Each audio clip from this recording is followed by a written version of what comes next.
زدي هر ځای کې صفت کړم علی شان معلمه. ښوونکی هغه کلمه چې د مسلمان امت ستر لارښود د ځان لپاره غوره کړې ده. دغه کلمه اوس په ټوله نړۍ کې دومره عامه شوې چې کشر، مشر، ځوان، سپین ږیری، نر او ښځه یې پر معنا پوهیږي. د نړۍ په نورو هیوادونو کې مسلمانان او د نورو دینونو پیروان او دولتونه یې ښوونکي ته ځانګړی احترام لري او قدر یې کوي. د نشهیي توکو زیانونه ډېر دي. خو په افغاني ټولنه کې بیا داسې نه ده. دلته معلم د ټولنې تر ټولو ټیټه طبقه پیژندل شوې. ولس او دولت یې مادي او معنوي امتیازات او ارزښتونه له پامه غورځولي دي. په افغانستان کې د دغه ستر شخص ورځ په داسې حال کې لمانځل کیږي چې دوی خپله له یو عالم ستونزو سره لاس او ګریوان دي. د پکتیکا ولایت اوسیدونکو د معلم په ویاړ په جوړه شوې غونډه کې وویل خلک داسې انګیري چې په اوس وخت کې د یوې ټولنې تر ټولو غریب او مظلوم قشر ښوونکي دي. خو برعکس ښوونکی د ټولنې هغه هستی دی چې فکري جوړونه کوي او په ټولنه کې بنیادي تغییرات راولي. دوی زیاته کړه چې په هیواد کې روانو جګړو د نورو ترڅنګ د ښوونکو پر ژوند او کاري ساحې هم ډیر بد اثر کړی او ژوند یې له ستونزو سره مخ کړی دی. د قومي مشر ډګروال ګلا خان په خبره چې ښوونکی کرۍ ورځ پر دوو پښو ولاړ وي او د خپل وجود وینه وچوي، خو نور لکه شمع د پوهې په رڼا ښایسته کوي. په ټوله نړۍ کې محترم مقام، محترمه چوکۍ د استاد ده. استاد هغه څوک ده چې له پیدایښته تر ورځ د آخرت د رهبري کوي. استاد هغه څوک ده. ښوونکی هغه مربي دی چې د یوې جامعې، د یوې ملت او د یوه هېواد اساس، تهداب او بنسټ جوړوي. لارښوونکی لوی ښوونکی پیغمبر دی.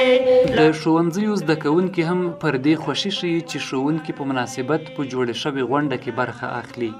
دوی ویل چې ښوونکی د ټولنې سترګې دی او که انسان سترګې ونه لري نو نشي کولی ځان خپل منزل ته ورسوي. دوی د ښوونکي پر احترام د ټینګار ترڅنګ وویل چې معلم د ټولنې په جوړونه او پرمختګ کې ځانګړې ونډه لري. ښوونکی د یوې ټولنې سترګې ده او که چیرې یو ټولنه یا یو انسان سترګې ونه لري نو هغه هېڅ هم نشي لیدای، هغه بنا نړوند بلل کېږي. باید معلم په یوه ټولنه کې باید هغه ټولنه پرمختګ هم کولی شي، سمېدلی هم شي. ښوونکی د یوې ټولنې لمر حیثیت لري. ښوونکی هغه شخص دی چې په خپله ځان سوځي او نورو ته روښنایي ورکوي. موږ ډېر احترام یې کوو. معلم ډېر رول لري، موږ باندې ډېر احترام لري، موږ باید هغه احترام وکړو. د پکتیکا ولایت د پوهنې تدریسي مرستیال محمد نسیم واجد هم مني چې په افغاني ټولنه کې ښوونکي ګڼې ستونزې لري، خو تر اوسه دولت او د پوهنې په برخه کې کارکوونکو ادارو او مؤسسو ورته مناسبه پاملرنه نه ده کړې. واجد له ښوونکو مننه وکړه چې له یو عالم مشکلاتو سره سره بیا هم خپله مقدسه دنده په پوره اخلاص پر مخ وړي او کوچني ماشومان د علم په ګاڼه سمبالوي.